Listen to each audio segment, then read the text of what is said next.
Hello friends, welcome to our channel Telugu commerce and financial management. ఇంకా మా channel ఎవరైనా subscribe చేసుకోకపోతే ప్లీజ్ డూ సబ్స్క్రైబ్. అండ్ మేము video పెట్టిన వెంటనే మీకు నోటిఫికేషన్ రావాలి అనుకుంటే పక్కనున్న బెల్ ఐకాన్ క్లిక్ చేయండి. సారీ ఫ్రెండ్స్, వీడియో చేయడానికి చాలా డిలే అయిపోతుంది, చాలా లేట్ అయిపోతుంది. మీరు పెట్టిన కామెంట్స్ అన్నీ నేను చూస్తున్నాను. సో వీడియో అనేది పక్కాగా పెడతాను, కానీ ఎప్పుడు పెడతానో నాకే తెలీదు. తొందరగా చేయడానికి మ్యాక్సిమం ట్రై చేస్తాను. సో థియరీ పార్ట్ కూడా పెట్టమన్నారు కాబట్టి ఇవాళ వీడియో వచ్చేటప్పటికి థియరీ పార్ట్ అనమాట. So basic topic and important topic. So ఆ టాపిక్ ఏంటంటే ఎంఓఏ అంటే మెమోరాండమ్ ఆఫ్ అసోసియేషన్ అనమాట. ఎంఓఏ అని మనం పిలుచుకుంటాము, మెమోరాండమ్ ఆఫ్ అసోసియేషన్. ఈ టాపిక్ గురించి నేను చెప్తున్నాను. అసలు ఈ టాపిక్ ఎంత ఇంపార్టెంట్, ఈ టాపిక్లో ఏమేమి క్లాసెస్ ఉంటాయి అనేది ఈ వీడియోలో నేను ఎక్స్ప్లెయిన్ చేస్తాను. ఫ్రెండ్స్, మీరు ఇంత సపోర్ట్ చేస్తున్నందుకు థ్యాంక్ యూ ఫ్రెండ్స్ అందరికీ, each and every one. So టాపిక్లోకి ఎంటర్ అయిపోదాం. ఎంఓఏ అంటే ఏంటి? Memorandum of association. అసలు MOA is the legal document that has to be filled with the register of the company at the time of the incorporation of the company. So మనం ఎప్పుడైనా company లిస్ట్లోకి join అవ్వాలి అనుకుంటే, అంటే register అవ్వాలి అనుకుంటే ఆ company లిస్ట్లోకి ముందుగా మనం లీగల్గా ఒక డాక్యుమెంట్ అనేది చూపించుకోవాలి. ఆ డాక్యుమెంట్ నేమే ఎంఓఏ. అంటే ఎంఓఏ అంటే మెమోరాండమ్ ఆఫ్ అసోసియేషన్ అనమాట. సో ఆ డాక్యుమెంట్లో ఏమేమి ఉంటాయి, ఎన్ని క్లాజెస్ అనేవి ఉంటాయి అనేది చూద్దాము. అసలు ఎంఓఏ రిప్రజెంట్స్ అంటే ఏమేమి రిప్రజెంట్ చేస్తుంది? MOA represents the charter of the company. So ఆ కంపెనీ యొక్క థీమ్ ఏంటి, ఆ కంపెనీ దేనికి సంబంధించింది అనేది రిప్రజెంట్ చేస్తుంది.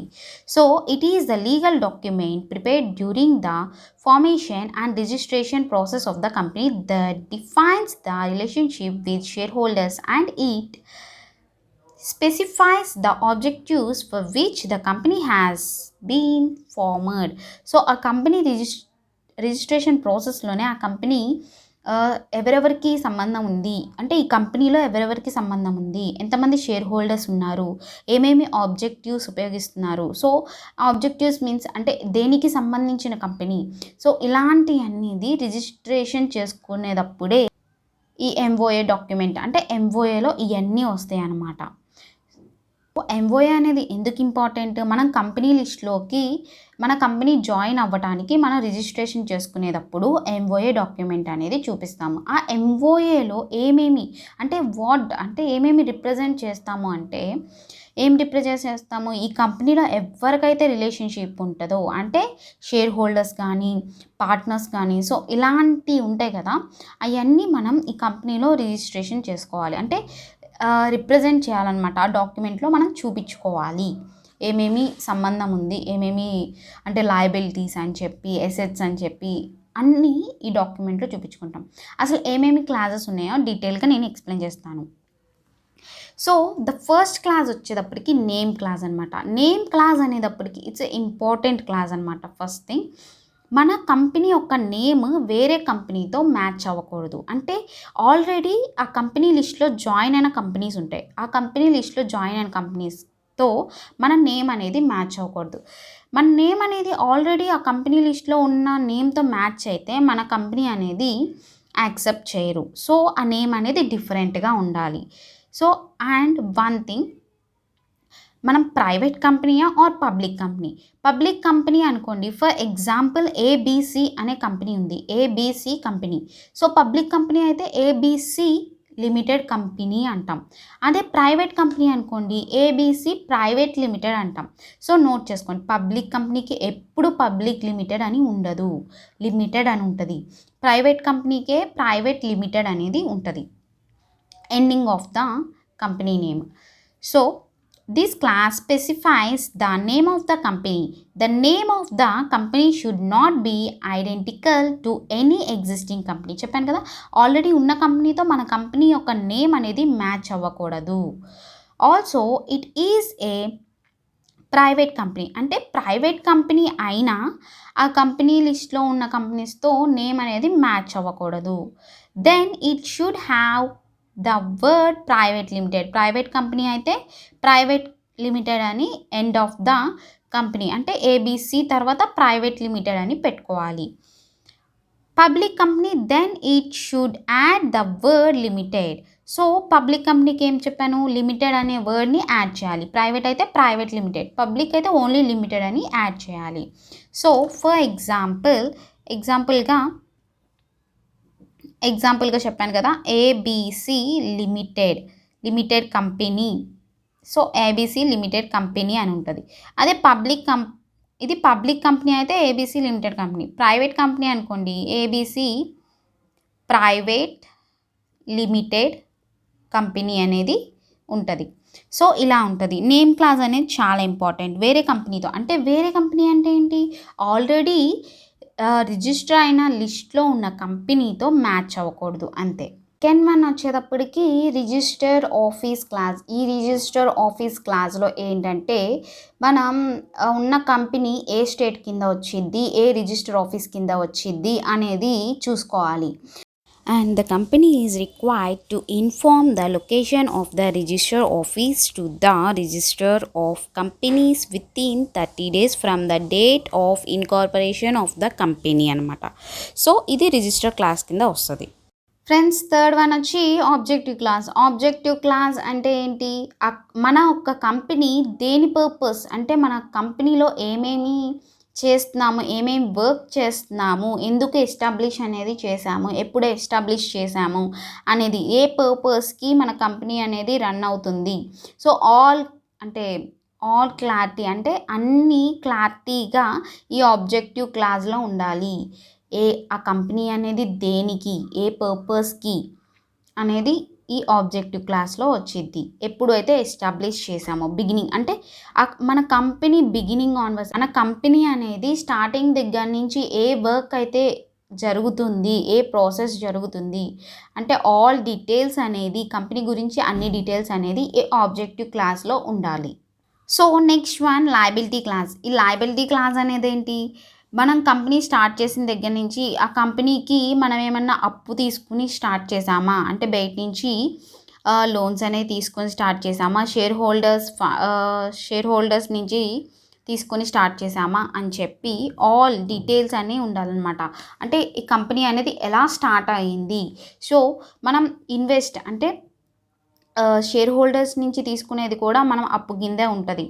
ఎందుకంటే షేర్ హోల్డర్స్ మనం స్టార్ట్ చేసినప్పుడు మనకి ఇస్తున్నారు, మనం బిజినెస్ స్టార్ట్ చేయడానికి షేర్ హోల్డర్స్ దగ్గర నుంచి మనం మనీ అనేది కలెక్ట్ చేసి మనం స్టార్ట్ చేసేస్తాము. సో వాళ్ళకి ఏంటంటే డివిడెంట్ కింద మనం పే చేస్తూ ఉంటాము. అంటే లైక్ 3 monthsకి 1 monthకి అలా మనం పే చేస్తూ ఉంటాము డివిడెండ్స్ షేర్ హోల్డర్స్కి. సో ఎంతమంది షేర్ హోల్డర్స్ ఉన్నారు, మనం ఎంత పర్సెంట్ అంటే కంపెనీలో మనం ఎంత పర్సెంట్ షేర్ హోల్డర్స్కి ఇచ్చాము అనేది కూడా ఇక్కడ లయబిలిటీ క్లాస్లోనే వచ్చేయాలి. అండ్ షేర్ హోల్డర్స్ కాకుండా బయట నుంచి మనం ఏమన్నా లోన్స్ కానీ ఏమన్నా తీసుకున్నా కూడా ఈ లయబిలిటీ క్లాస్లోనే చూపించాలన్నమాట. సో ఇందాక లయబిలిటీ క్లాస్ అయిపోయింది. ఇప్పుడు క్యాపిటల్ క్లాస్. లయబిలిటీ అనేది ఏంటి, మన అప్పు కానీ షేర్ హోల్డర్స్ నుంచి తీసుకున్నది కానీ మనం చూపిస్తాం. ఈ క్యాపిటల్ క్లాస్లో ఏంటి, మనకేమైనా ఎసెట్స్ ఉన్నా అంటే ఏంటి, మనకేమైనా ఆస్తులు ఉన్నా ఆ కంపెనీకి సంబంధించిన ఆస్తులు అవన్నీ మనం దీంట్లో చూపించుకుంటాం ఈ క్యాపిటల్ క్లాస్లో. అండ్ నామినల్ వాల్యూ అంటే ఏంటి, ఫేస్ వాల్యూ, ఒక షేర్ ఒక ఫేస్ వాల్యూ ఏంటి అనేది కూడా మనం ఇక్కడ చూపించుకుంటాము. ఇప్పుడు షేర్ వాల్యూ వేరు, ఫేస్ వాల్యూ వేరు. అంటే ఫేస్ వాల్యూ, నామినల్ వాల్యూ అనేది ఒకటే. సో నామినల్ వాల్యూ వచ్చేటప్పటికి 5 రూపీస్ తీసుకున్నాం. ఈ నామినల్ వాల్యూనే ఫేస్ వాల్యూ కింద మనం నోటెడ్ చేసుకుంటాం. ఇదేంటి 5 years బిఫోర్ అనమాట. 5 years before. Just present value వచ్చేటప్పటికి ఒక షేర్ వాల్యూ వచ్చేటప్పటికి 50 రూపీస్ ఉంది. ఏంటి 5 రూపీస్ అనేది face value or nominal value. ఇప్పుడు ప్రెజెంట్ వచ్చేటప్పటికి 50 రూపీస్, ఒక్క షేర్ కొనాలంటే 50 రూపీస్ అవుతుంది.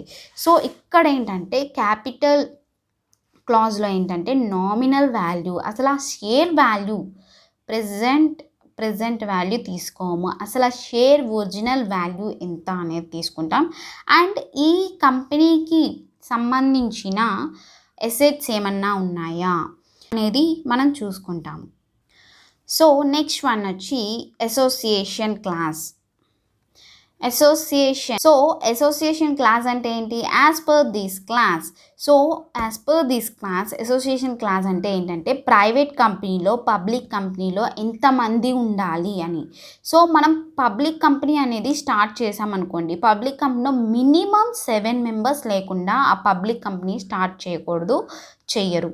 సో పబ్లిక్ కంపెనీ స్టార్ట్ చేయాలంటే మినిమం 7 మెంబర్స్ అనేది మస్ట్. అండ్ మ్యాక్సిమం వచ్చేటప్పటికి అన్లిమిటెడ్, పబ్లిక్ కంపెనీలో అన్లిమిటెడ్ అనమాట. సో అదే ప్రైవేట్ కంపెనీలో వచ్చేటప్పటికి మినిమం 2 ఉండాలి, మినిమం 2 ఉండాలి. ప్రైవేట్ కంపెనీలో మినిమం 2 ఉండి స్టార్ట్ చేయాలి. అండ్ మ్యాక్సిమం వచ్చేటప్పటికి ప్రైవేట్ కంపెనీలో 200 మంది ఉండాలి.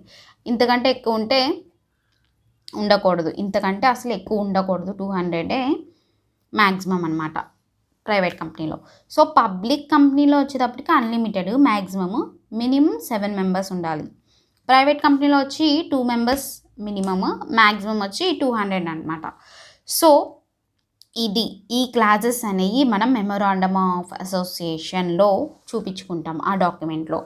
So this document is required to be published and presented to the shareholders, creditors and other associated with the company. So everybody knows the lines on which a company shall operate.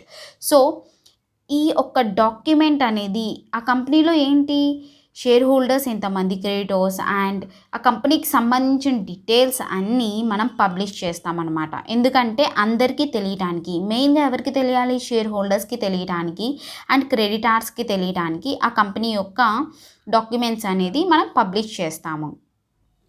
So ఈ వీడియోకి ఇంతే friends. ఈ video మీకు నచ్చినట్టయితే like చేయండి, comment చేయండి, share చేయండి and subscribe చేయడం మటుకి మర్చిపోకండి. అండ్ పక్కనున్న బెల్ ఐకాన్ క్లిక్ చేస్తే మేము వీడియో పెట్టిన వెంటనే మీకు నోటిఫికేషన్ అనేది వచ్చేస్తుంది.